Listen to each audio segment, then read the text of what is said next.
JD Vance has had a meteoric rise in the Republican Party. From a best-selling author and never-Trumper in 2016... I'm a never-Trump guy. I never liked him. ...to winning a U.S. Senate seat at age 38. And now, he's former President Donald Trump's running mate. Elect Donald Trump in 2024. God bless you, sir. Vance is very much a creature of the new Republican Party that Trump has shaped in his image. By picking Vance, Trump is showing he's doubling down on this MAGA agenda. It's a full-throated, populist, national conservative ticket. Here's why the Trump-Vance ticket is a big deal for the future of the MAGA movement and the GOP. JD Vance first catapulted to fame in 2016 after he published his memoir, Hillbilly Elegy. The book detailed his experience growing up poor in Rust Belt, Ohio, and making it to Yale Law School. It was a smash hit and became a Ron Howard-directed movie in 2020. I know I could have done better, but you got to decide. You want to be somebody or not? We're trying to paint this white nationalist movement as a movement primarily of poor and working class Americans, when the truth is that the alt-right is actually led by better educated and frankly pretty well-to-do people. In his initial foray into the public spotlight, Vance was very much anti-Trump. His book made clear that he was a conservative. Many people latched onto it as an explanation for Trump's sort of surprise success in the Republican Party and then in the election. When Vance launched his campaign for the Senate in 2021, his stance on Trump underwent a big shift. I obviously didn't fully appreciate the president's appeal in 2016. Yeah, he said some bad things about me, but that was before he knew me, and then he fell in love.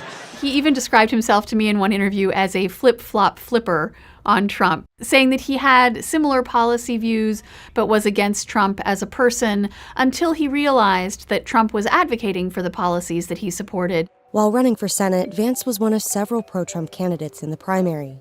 But in one debate, Vance was the lone candidate to oppose a NATO-enforced no-fly zone over Ukraine, and that caught the eye of Trump's inner circle. What a no-fly zone, it sounds nice, like we asked the Russians not to fly planes over Ukraine. What it means in practice is American Marine Corps pilots, Air Force pilots, and Navy pilots getting in dogfights with Russian jets.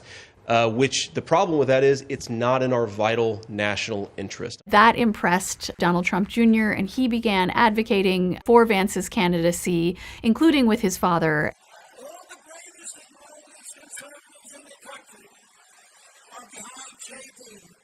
Trump's unique brand of conservative politics has been reshaping the core tenets of the Republican Party since he was elected in 2016, like tighter borders and a retreat from the world stage. He's changed the GOP so much that the Republican National Committee recently revamped its platform to a new, stripped-down version, one that focuses more on Trump himself than on specific policy decisions. Trump has been changing all of those stances to the point where many older Republicans feel it's no longer recognizable. At the same time, a movement has arisen in Trump's image that believes in his policies and believes that the Republican Party should be reshaped in his image.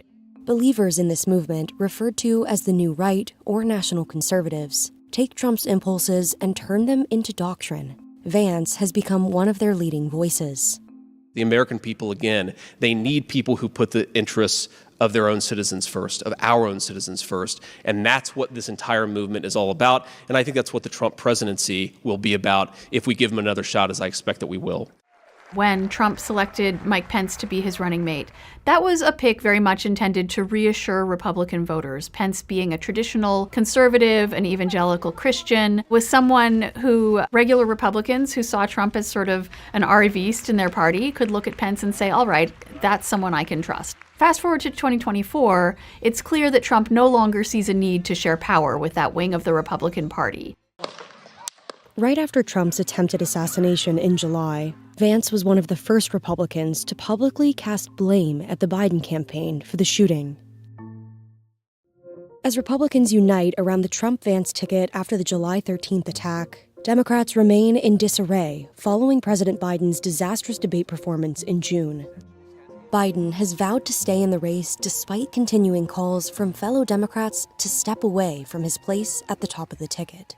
I think there's a whole pool of voters there in the center of the electorate who really are not being spoken to by either candidate because of the way these tickets have shaped up.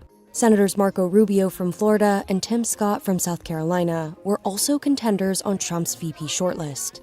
Both could have appealed more to minority voters, something that Trump has historically struggled with. Choosing Vance allows Trump to shore up support among the white working class.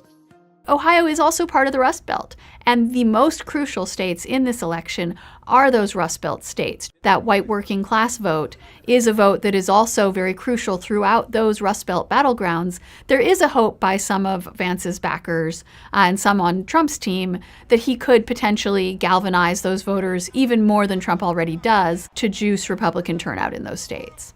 What was the Russia collusion hoax? It was about destroying Donald Trump. This ridiculous New York fraud case, it's about destroying the guy's wealth before he re-enters the Oval Office. It's good to see you, man. Thank you. He is really a bet on the future as well, a bet on the future of the Republican Party and a bet on the future of the populist conservative movement. Trump would never say he's anointing a successor, but Vance was decades younger than the other potential picks that were under consideration for vice president. And in choosing such a young person to be on the ticket with him, there's an unavoidable implication that Trump has sort of chosen an heir, chosen someone to take the mantle of that MAGA movement and go forward with it, whether it's as a future president himself or simply as someone who is poised to exert great influence in the Republican Party, continuing to shape it along those populist conservative lines for years or potentially decades to come.